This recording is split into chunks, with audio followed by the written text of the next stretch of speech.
예, 안녕하세요. 박람수의 아침 이미지라는 작품 해석해 보도록 하겠습니다. 별로 어렵지 않은 작품입니다. 자, 봅니다. 어둠은 새를 낳고 돌을 낳고 꽃을 낳는다. 어둠이라는 그 존재가 낳습니다. 예? 그래서 어둠은 여기서 생산적인 이미지로 그렇게 표현이 되어 있어요. 우리가 보통 시에서 어둠이라는 그 말이 나오면 부정적인 의미라고 해석을 하게 되는데요. 그런 고정관념은 가지면 안 되는 것입니다. 시에 따라서 맥락 속에서 확인을 해야 되는 것이거든요. 이 시 속에서 어둠이라는 그 시어는 긍정적인 이미지, 생산적인 이미지를 가지고 있습니다. 계속해서 아침이면 어둠은 온갖 물상을 돌려주지만 스스로는 땅 위에 굴복한다. 온갖 물상을 돌려준다 그랬는데요. 이 온갖 물상들이 무엇이겠습니까? 저 위에 새, 또 여기 있는 돌, 여기 있는 꽃 이런 것이겠죠. 이런 걸 돌려준다. 아침 되면 왜 이런 것들이 이렇게 보여지잖아요. 밤에는 안 보이다가 그 얘기를 이렇게 얘기한 거죠. 그렇게 하고 나서 스스로 어둠 스스로는 땅 위에 굴복합니다. 이제 어둠이 물러났습니다. 그랬고요. 그 다음에 무거운 어깨를 털고 물상들은 이렇게 어둠이 돌려준 그 물상들은 몸을 움직여 노동의 시간을 즐기고 있습니다. 예, 중요한 그 표현이 나왔네요. 노동의 시간. 아침은 노동의 시간이라는 겁니다. 계속해서 즐거운 지상의 잔치에 금으로 타는 태양의 즐거운 울림. 또 하나 중요한 표현이 나왔네요. 지상의 잔치. 아침이 이런 거라는 거죠. 그 아침에 대한 그 두 가지 속성이 제시가 된 거죠. 아침은 일단 노동의 시간이고요. 또 지상의 잔치인 것이죠. 그렇습니다. 그리고 그 잔치에 금으로 타는 태양의 즐거운 울림이 들린다. 뭐 그런 이야기입니다. 태양이 즐겁게 울리고 있습니다. 아침이면 세상은 개벽을 한다. 개벽은 이런 뜻이잖아요. 그 세상이 처음으로 생겨서 열린다 이런 뜻인데요. 그러니까 아침이라는 거는 아침은 세상이 새로 열리는 것입니다. 그러니까 아주 그 엄청난 시간대인 거죠. 예, 이렇게 이야기를 하는 것입니다. 자, 이제 정리해 보겠습니다. 주제는 뭐 아침의 역동적 이미지, 요게 이제 주제가 됩니다. 이 시의 제목 자체가 아침 이미지잖아요. 그래서 아침이 주는 느낌이 어떤 것이냐, 이거를 이 시가 표현하고 있다는 것입니다. 그 다음에 이제 시어의 의미로 아까 어둠 살펴봤는데 이거 생산적인 이미지, 또 긍정적인 이미지 이런 거를 가지고 있다고 했죠. 그 다음에 아침은 어떤 의미를 가지는 것이냐, 아까 그 밑줄 친 것들이 있었죠. 두 가지. 여기 좀 색깔이 좀 잘 안 보이나요? 그 아까 노동의 시간, 지상의 잔치. 요거 아침이 가지고 있는 속성입니다. 그다음에 마지막으로 표현성 특징 하나 더 살펴보면 되겠는데요. 말 안 하고 넘어갔던 것인데 그 공감각적 심상이 여기 사용되고 있습니다. 공감각적 심상이란 무엇이냐? 하나의 감각을 다른 감각으로 옮겨서 표현하는 것이 공감각적 심상이거든요. 바로 이 부분이요. 금으로 타는 태양의 즐거운 울림, 이 부분이 공감각적 심상입니다. 이 부분이 어떻게 되냐면요. 지금 이 부분에서 표현하고자 하는 대상이 그 즐거운 울림입니까? 태양입니까? 표현하고자 하는 대상이요. 태양이잖아요. 태양. 그렇죠? 그러니까 태양이 금으로 탑니다. 금으로 타는 태양입니다. 근데 이게 어떻게 즐거운 울림으로 나타나고 있다는 거죠. 아, 글씨가 여기 잘 안 됐네요. 다시 써볼게요. 즐거운 울림으로 이렇게 들리고 있는 겁니다. 따라서 이 표현은 시각적 그 심상을 청각적 심상으로 바꿔서 표현한 부분이다. 이렇게 이야기하시면 되겠습니다. 예, 여기까지입니다. 김기택의 풀벌레들의 작은 귀를 생각함이라는 시를 살펴보도록 하겠습니다. 여기 화면에 왼쪽을 다 읽고 오른쪽으로 넘어가는 식으로 내용이 전개됩니다. 자, 시작합니다. 텔레비전을 끄자 풀벌레 소리 어둠과 함께 방 안 가득 들어온다.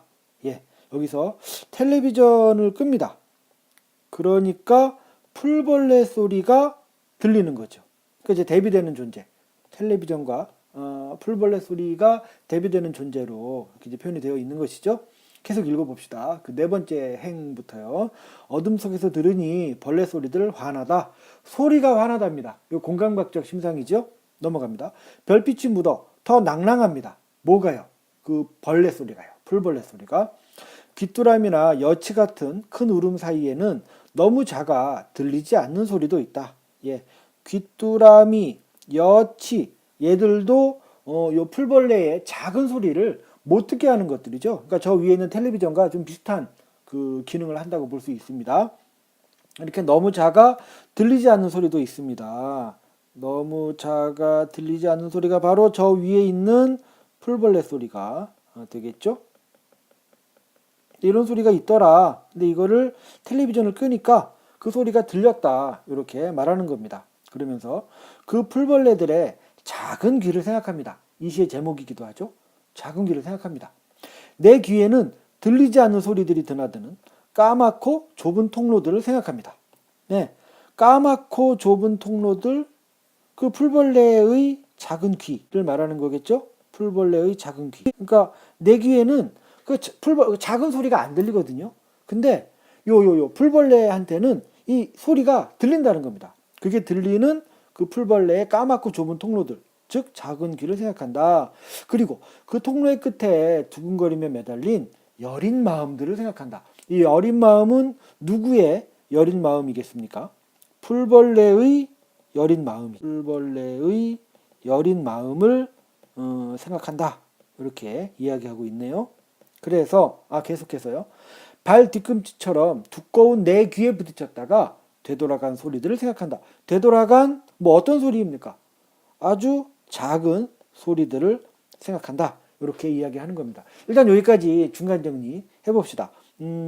풀벌레와 내가 대조적인 속성을 가지고 있는 것으로 표현이 되어 있거든요. 이 풀벌레입니까? 풀벌레입니까? 풀벌레입니다. 풀벌레. 풀벌레는 작은 귀를 가지고 있어요. 그죠? 작은 귀를 가지고서 작은 소리를 듣습니다. 작은 소리를 듣는 존재입니다. 근데 나는 어떻습니까? 두꺼운 귀를 가지고 있죠. 두꺼운 귀. 그래서 작은 소리를 듣지 못하죠. 그렇습니다. 그리고 하나 더 추가할 수 있습니다. 내가 작은 소리를 듣지 못하는 이유가 내 귀가 두껍기 때문이에요. 하나 더 있어요. 저 위에서 세모했던 것. 텔레비전, 귀뚜라미 여치 이런 것 때문에 작은 소리를 듣지 못하기도 하는 것이죠. 그러면 이 시의 주제가 뭐겠습니까? 이거 없애고 이거 가지자. 그래서 이거 듣자. 이런 식의 주제가 되지 않겠습니까? 그렇죠? 이미 주제가 어느 정도 추측이 됐습니다. 계속 읽어봅시다. 저쪽 오른쪽으로 넘어가서요. 브라운관이 뿜어낸 현란한 빛이 내 눈과 귀를 두껍게 채우는 동안 그러니까 내 귀를 두껍게 만드는 그 원인이 브라운관, 텔레비전이군요. 그죠? 요게 문제였습니다. 세모 해볼까요? 이것이 내 눈과 귀를 두껍게 채우는 동안 그 울음소리들은, 그 작은 울음소리들은 수없이 나에게 왔다가 너무 단단한 벽에 놀라 되돌아갔을 것입니다. 너무 단단한 벽, 나의 그 두꺼운 귀이겠죠. 그러니까 내가 너무 이 텔레비 소리에 길들여져 있다 보니까 귀가 두꺼워져 버렸어요. 그래가지고 그 작은 소리를 듣지 못하고 그냥 나한테 오면 작은 소리를 튕겨낸다는 겁니다. 그랬을 것이다. 그래서 하루살이들처럼 전등에 부딪혔다가 바닥에 새까맣게 떨어졌을 것이다. 네, 여기까지가 반성의 내용을 담고 있는 것입니다. 뭘 반성합니까? 두꺼운 귀 때문에, 그러니까 이제 TV 때문에 두꺼운 귀를 가지게 되고요. 그래서 작은 소리를 듣지 못했죠. 이랬던 상황을 지금 반성하고 있는 것이죠. 그 다음에 그 밑에 미리 이야기하면 여기는 이제 그 반성 후 어떤 깨달음의 상황을 이야기하고 있는 부분이거든요. 한번 확인해 봅시다. 크게 밤 공기 들이쉬니 허파 속으로 그 소리들이 들어옵니다. 그 소리, 그 작은 소리들이 들어오는 거죠. 들어옵니다. 그래서 허파도 별빛이 묻어 조금은 환해집니다. 허파가 조금은 환해졌습니다. 그 변화, 반성, 그 다음에 변화 후의 긍정적 모습을 이렇게 이야기하는 것입니다. 됐습니다. 결국 이 시는 텔레비전 같은 것 때문에 듣지 못하던 작은 소리를 좀 듣자. 그래야 내 마음이 환해질 수 있는 거다. 이렇게 이야기하는 시라고 할 수가 있거든요. 한번 정리 전체적으로 해봅시다. 이 시의 주제, 작은 소리를 듣자. 이게 주제이죠. 작은 소리를 듣자. 시어들 확인해 봅시다. 일단 작은 소리, 그죠? 대표적으로 알아야 될 의미이겠죠. 자연의 어떤 미세한 소리를 말합니다. 자연의 미세한 소리. 그리고 그렇지만 이것 속에서 그러다 보니까 평소에 우리가 제대로 인식하지 못하는 그런 소리인데요. 근데 이거를 우리가 인식하게 됐을 때 내 마음이 조금은 환해질 수 있는 것 아닙니까? 그죠? 그러니까 내 마음을 환하게 한다. 삶을 밝게 해주는 것. 그런 의미를 갖는다고 할 수 있겠어요. 결국 이 시의 주제를 다시 한번 정리해 보면 이런 거죠. 그 자연의 미세한 소리에도 우리가 귀를 기울일 수 있는 아주 예민한 심성을 가진 것을 통해서 내 삶을 풍요롭고 긍정적으로 만들자, 이렇게 이야기하는 거겠죠. 그걸 한번 써볼까요? 그러니까 어떤 그 자연의 미세함 인식해서 긍정적 삶을 만들자, 이런 게 주제라고 할 수가 있겠습니다. 자, 시어의 의미, 작은 소리 살펴봤고요. 이 작은 소리와 대비되는 게 있었죠. 세모. 큰 소리잖아요. 큰 소리. 저 텔레비전, 특히 이제 대표적인 게 텔레비전이잖아요. 그 다음에 세모와 또 반대되는 게 이제 동그라미, 풀벌레 있었죠. 작은 소리를 듣는, 큰 소리 듣는 자연의 여린 존재. 이렇게 되겠죠. 표현상 특징만 살펴보고 이제 마칠 텐데요. 이 시는 성찰적인 내용을 담고 있는 시입니다. 그리고 이렇게 그 작은 소리를 듣지 못하게 방해하는 가장 대표적인 게 텔레비전이었잖아요. 텔레비전으로 상징되는 문명에 대한 비판적인 시각을 가지고 있는 시라고도 말할 수가 있겠습니다. 예, 여기까지입니다. 네, 작품 설명 잘 들으셨죠? 예전에 그 이 두 작품에 대해서 설명해 놓은 게 있어서 그걸로 좀 대신했고요. 지금부터는 2016학년도 A형 43에서 45번 문제를 같이 살펴보도록 할게요. 43번 문제요. 가나의 어둠에 대한 설명으로 적절하지 않은 거. 1번. 가에서 어둠은 물상을 돌려주는 행위의 주체로 표현되고 있다. 그렇죠? 어둠은 온갖 물상을 돌려준다. 이렇게 나와 있으니까. 2번. 나에서 어둠은 풀벌레 소리를 도드라지게 하고 있다. 어둠 속에서 들으니 벌레 소리들 화나다. 맞죠? 3번. 가에서는 어둠이 사라져가는 시간. 그게 언제입니까? 아침이죠. 그 다음에 나에서는 어둠이 지속되는 시간을 배경으로 삼는다. 맞는 말. 4번. 가에서는 어둠이 물러나면서 상황이 변화하죠. 그래서 세상이 개벽을 하잖아요. 그렇게 되고, 나에서는 어둠이 들어오면서 방 안의 분위기가 변화하죠. 그래서 별빛이 묻어 더 낭랑하고 벌레 소리들이 훤하고 이렇게 얘기하고 있거든요. 5번. 가에서는 어둠의 생산력을, 이거 맞아요. 어둠은 낳고. 그렇죠? 나에서는 어둠의 포용력을 앞세워. 이게 그 틀린 내용입니다. 이게요. 그래가지고 어둠이 밝음에 순응하는 모습 부각하고 있다. 요것도 가에만 해당하는 내용이 되기 때문에 답은 5번이 되겠습니다. 그 다음에 44번이요. 가에 대한 이해로 가장 적절한 것은 무거운 어깨를 털고는, 여기 나와 있네요. 지상으로부터 벗어나기 위해 사물들이 몸부림치는 모습이 아니고요. 밤이 지나고 아침이 되어서 이렇게 뭔가 움직이려고 하는 그 움직임의 시작을 표현하는 그 표현이죠. 틀렸습니다. 2번.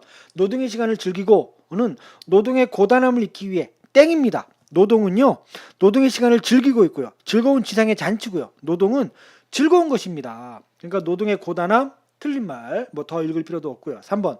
즐거운 지상의 잔치에는 기존의 사물들이 새로 태어난 사물들을 반갑게 누가 누구를 맞이하고 그런 얘기가 아닙니다.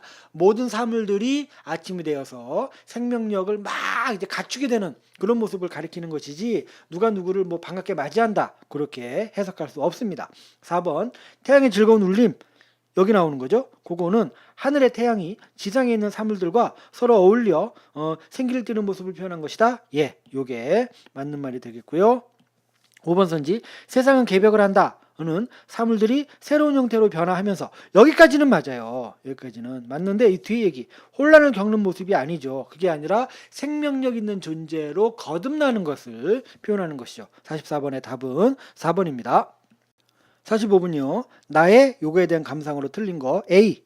이 부분 텔레비전 끄자 이렇게 풀벌레 소리가 들어왔다. 거기에서 화자는 텔레비전을 끈 후 평소 관심을 두지 못했던 풀벌레 소리를 지각하고 있어. 맞죠? 그리고 요거 좀 상관은 없는 얘기인데요. 요거 옛날에 한번 맞춤법 문제로 나온 적이 있었거든요. 텔레비전 한번 확인해 두시면 좋겠고요. 맞는 말입니다. 2번. B에서 B, 여기 그래서 화자는 큰 울음뿐만 아니라 들리지 않는 소리도 존재한다는 것을 알게 됨으로써 화자의 인식 범위가 확장됐다. 맞는 거죠? 옛날에는 이것밖에 몰랐잖아요. 근데 이제는 이것까지 알게 되니까 그만큼 인식 범위가 확장이 된 것이죠. 3번. C에서 C 이 부분.